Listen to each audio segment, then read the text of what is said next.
Give me liberty or give me death. Those were the famous words dispelled in authority by the great Patrick Henry to King George of Britain, an American patriot of the ages submerged in the fight for liberty and a new republic. Indeed, the Revolutionary War set the cornerstone for what would eventually become the shining city on a hill. But what granted the United States this incredible responsibility of being a shining city on a hill? Since the authoring of the Declaration of Independence in 1776 and the establishing of the rule of law and the Constitution in 1787, the collective idea upon which our great nation was founded was based on an idea of a new freedom opposed to a new structure of tyranny. Rather, in the words of President Thomas Jefferson, we will be a society where we hold these truths to be self-evident, that all men are created equal, that they are endowed by their Creator with certain unalienable rights, that among these are life, liberty, and the pursuit of happiness. Those mighty words written in iron ink in the Declaration of Independence establish a mindset predicated upon the greatest unalienable right ever to be discovered by man, liberty.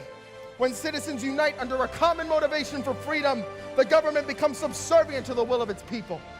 This institution of liberty, evangelized in our Constitution and emphasized on our free market foundations, create for us a solid ground that no tyrant can ever move or destroy. Throughout the years we've endured as a nation, we have outlasted every attempt of tyranny to destroy the free society and the American dream. Whether this attempt is the Revolutionary War itself, the War of 1812, the Civil War, World War I, World War II, the Cold War, the 9/11 Al-Qaeda attacks, or the rise of terrorism itself, the United States has held strong to its liberty.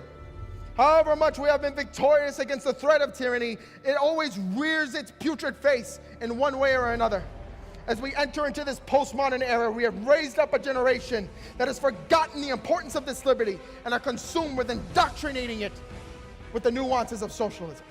The Constitution was not designed to be a form of law that dictated to the people, but rather a sacred document that dictated limited power to the authorities that executes its provisions and a checked and balanced system of government.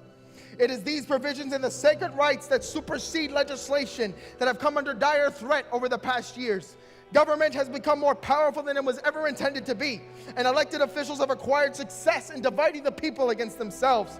They have amassed support by weakening the bastions of freedom that balance their powers. As President John Adams once so eloquently said, the jaws of power are always open to devour, and our arm is always stretched out, if possible, to destroy the freedom of thinking, speaking, and writing. The moral convictions of unalienable liberty that once drove men like Patrick Henry to pride sacred liberty over that of his own life, that drove the men of the Union to defend their ground on the hills of Gettysburg, that drove Old Glory's young men onto the shores of Normandy, that united our country together under the leadership of Martin Luther King Jr. during the civil rights movement of the 1960s, and that held our heads high when the World Trade Center came crashing down, have all been now decimated into the annals of history and have instead been replaced by tyranny's narratives and progressive ideologies, and in the process removing any recognition of individual liberty.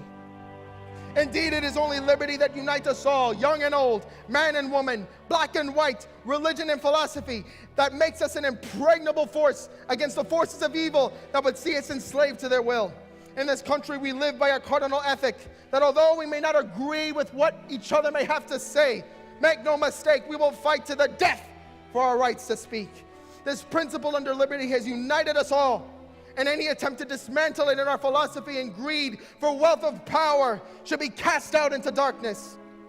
During the years of slavery, President Abraham Lincoln once declared, near 80 years ago, we began by declaring that all men are created equal. But now from that beginning, we have run down to the other declaration, that for some men to enslave others as a sacred right of self-government. These principles cannot stand together. They are as opposite as God and mammon, and whoever holds to the one must despise the other. For this reason, any attempt by any sitting government to enslave its people to its will must be seen as the ultimate offense against freedom. In essence, such opposites cannot indeed coexist with one another. In the archives of our history, only freedom has kept tyranny at bay, despite any effort to remove it over the centuries. The infallibility of unalienable liberty has remained stronger to the watchful eye of Almighty God Himself. We are now in the fight for the soul of this nation, and the decisions we make as a people in the future will decide our country's course. Do we leave it vulnerable to tyranny's venom? Or do we once again dust off our war boots and raise the battle cry of freedom? The choice is ours. And for this patriot, my liberty will only cease with my death.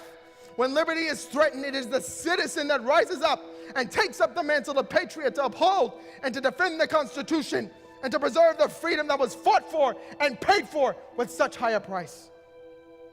It is now time to rise, patriots. It is now time to rise. During these uncertain times, we will decide the course of this nation, and it is once again time to raise Old Glory high above the billowing smoke and to declare to the world that we are free and that we will no longer bow to tyranny. Rise up, patriots.